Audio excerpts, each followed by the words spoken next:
একবার স্বামী বিবেকানন্দ বারাণসীর একটা মন্দির থেকে ফিরছিলেন। তখনও তিনি কিন্তু বিবেকানন্দ হননি, নরেন্দ্রনাথ নামেই বেশি পরিচিত।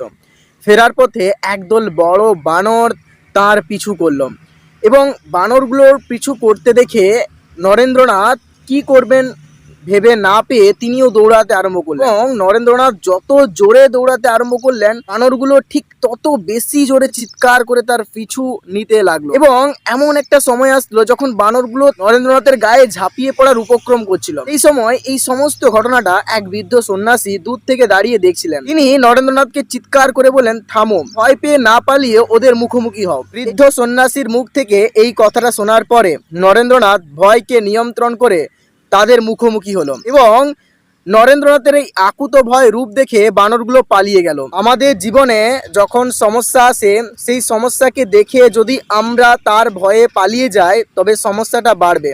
সাহস নিয়ে ঘুরে দাঁড়াও এবং সমস্যার মুখোমুখি হও, দেখবে সমস্যা নিজেই তোমাকে পথ ছেড়ে দেবে। জীবনের প্রতিকূল পরিস্থিতিতে যখন দেখছো কোনো কিছুই তোমার নিয়ন্ত্রণে নেই, সব কিছু তোমার সাথে খারাপ ঘটছে, তুমি ভেঙে পড়েছো, সেই মুহূর্তে না পালিয়ে তুমি শান্তভাবে সমস্ত ঘটনার মোকাবিলা করো, দেখবে সমাধান তুমি অবশ্যই পাবেই। পালিয়ে গেলে সমস্যা বাড়বে, পালিয়ে গেলে কখনোই তুমি সমাধান পাবে না, বরঞ্চ তুমি আরো ভেতর থেকে অনেকটা ভীতু হয়ে পড়বে। জীবনের প্রতিটি সংকটে ভয় পেও না, ঘুরে দাঁড়াও, এই মন্ত্রটাই সাফল্যের মূল চাবিকাঠি। মনে রাখবেন, বাধা বিপত্তি আসবেই, কিন্তু আপনার সাহসই ঠিক করে দেবে আপনি হার মানবেন নাকি ইতিহাস গড়বেন।